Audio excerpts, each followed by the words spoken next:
Hello, my name is Dr. Peter Lee and I'm a research fellow here at the Asan Institute for Policy Studies. Today I'm here to talk about my latest issue brief titled South Korea's Pacific Island Strategy and Cooperation with Like-Minded Partners.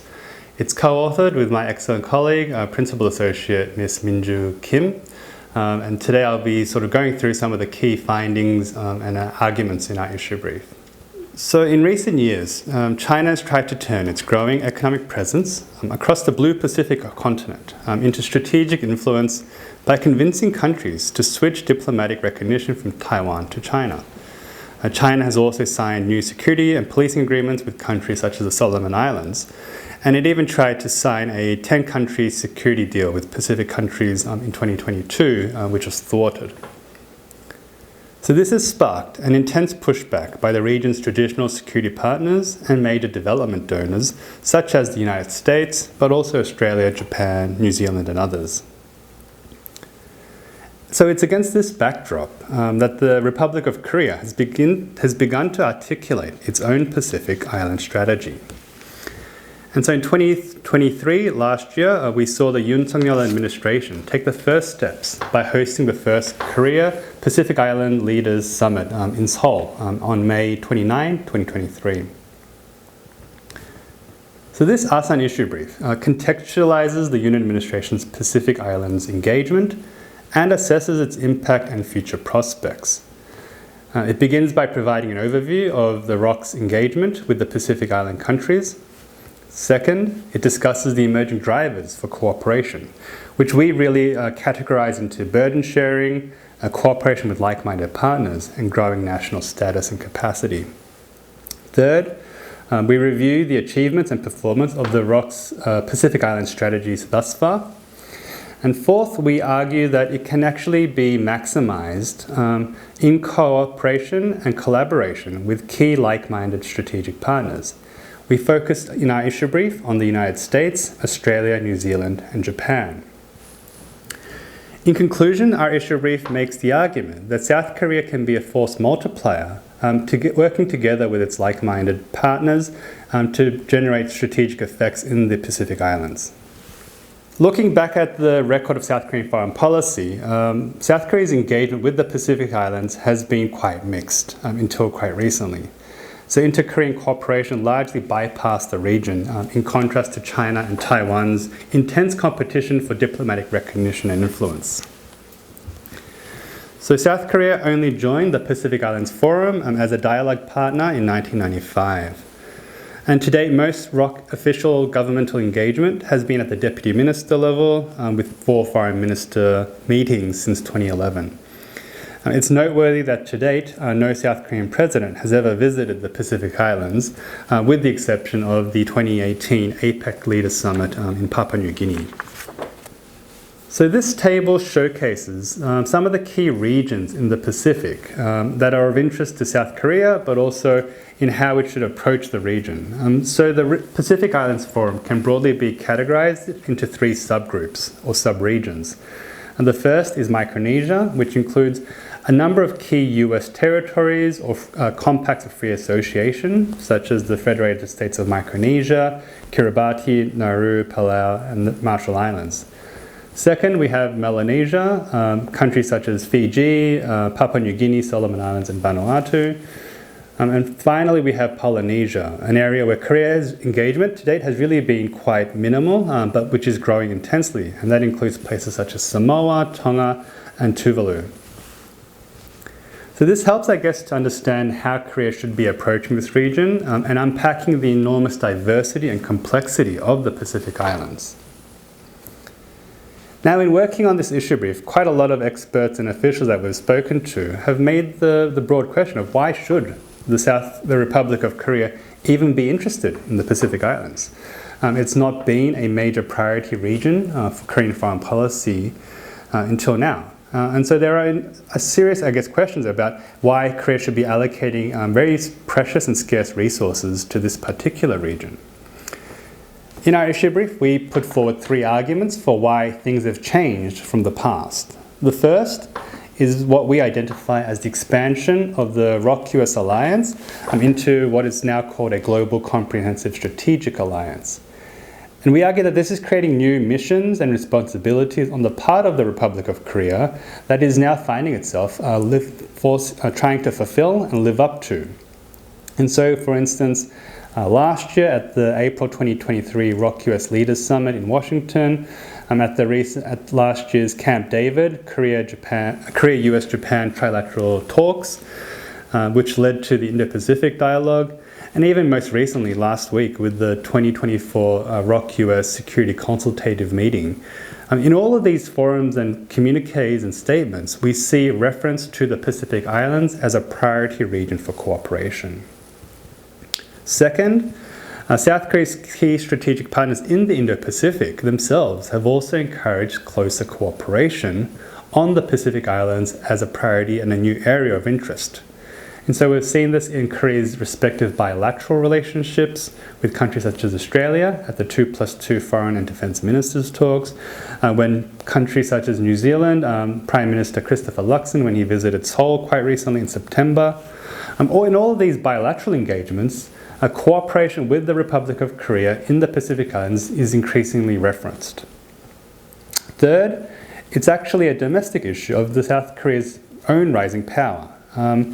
And I think this is creating new diplomatic and funding ambitions that we have not seen to date.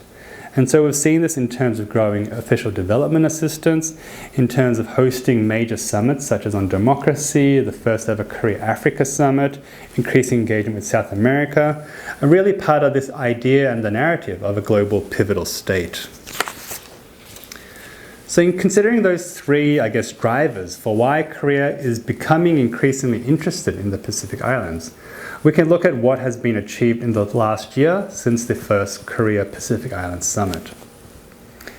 So this table outlines the key agendas in the ROK-Pacific Islands Forum Action Plan, and it stemmed from the Declaration and Action Plan on a partnership in pursuit of freedom, peace and prosperity for a resilient Pacific.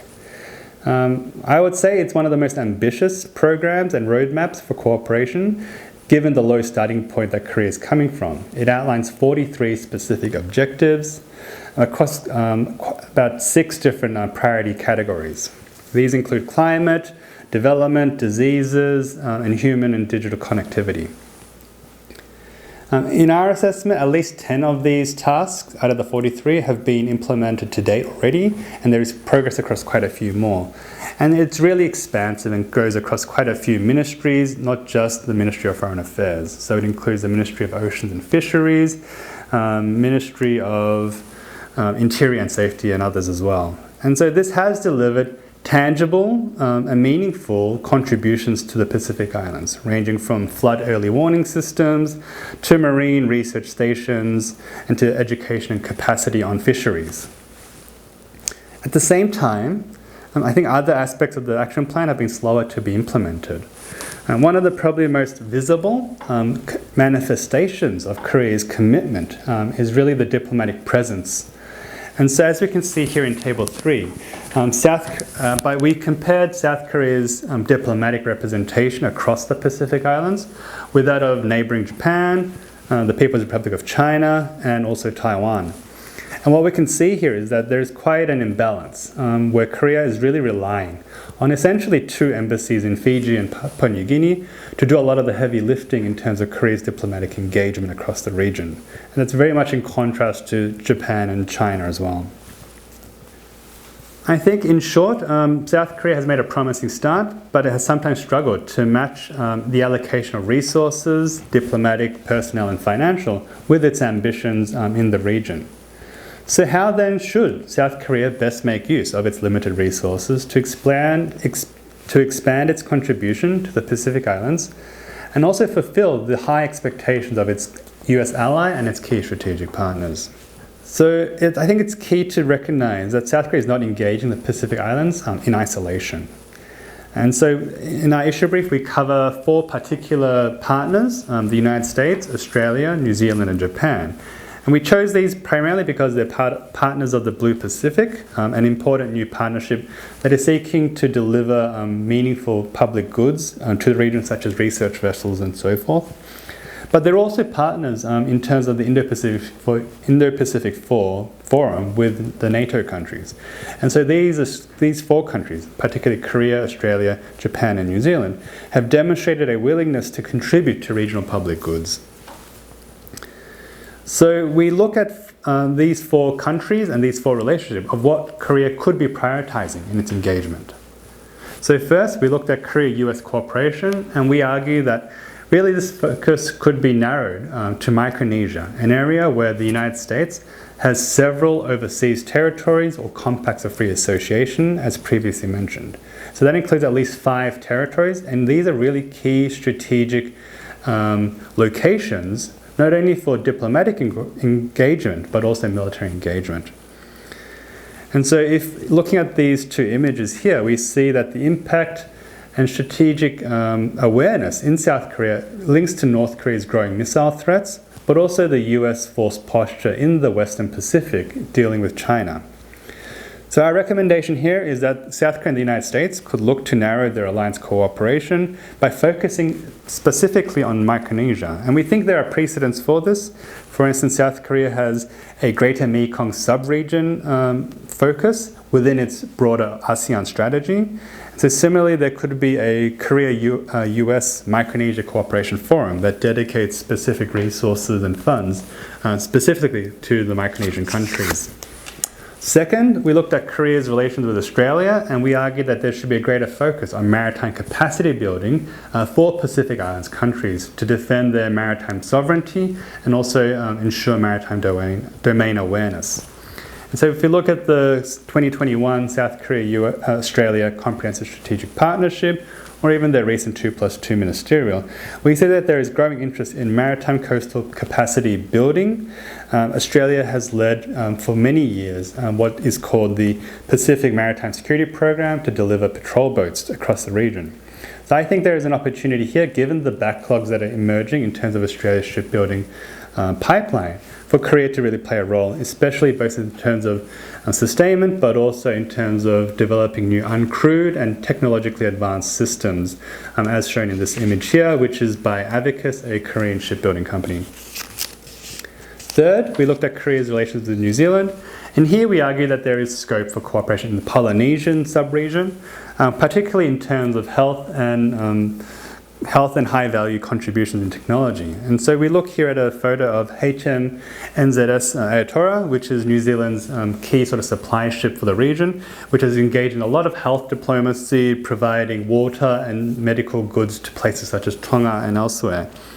And so here we see opportunities for Korean health companies and Korean ODA to really, I think, step up. Finally, looking at Japan, really this is, I think, an area ripe for Korea-Japan cooperation, both trilaterally with the United States, but also bilaterally. And so I think a key focus here is on development assistance. We looked at, for instance, how KOICA, so the Korea Overseas International Cooperation Agency, can work with JICA, which is the Japan International Cooperation Agency. And I think there's significant scope there, which these 2 agencies are already cooperating in Ghana, in the Philippines, and elsewhere across the region. So I think they could work particularly on areas such as strategic green ODA, so renewable energy projects and hydrogen, but also in terms of an area that we find interesting, which is on standby loans for disasters, so that these countries can allocate reserve funding in the event of natural disasters or humanitarian disasters that can be leveraged quite quickly. And I think that comes from the fact that Korea's KOICA office in Fiji is relatively recent. It was only set up about 8 years ago, and it really does have constrained funding. And so working with Japan, but also the United States, is a really exciting area for cooperation. So in conclusion, our issue brief looks at really what South Korea's Pacific Island strategy should be doing and how it can cooperate with like-minded partners. I think it's very much worth emphasizing that Korea's Pacific Island strategy is still a work in progress. It has great ambitions, but I think ultimately Korea does have modest and niche contributions to make to this region. And I think that befits a country that seeks to be a global pivotal state.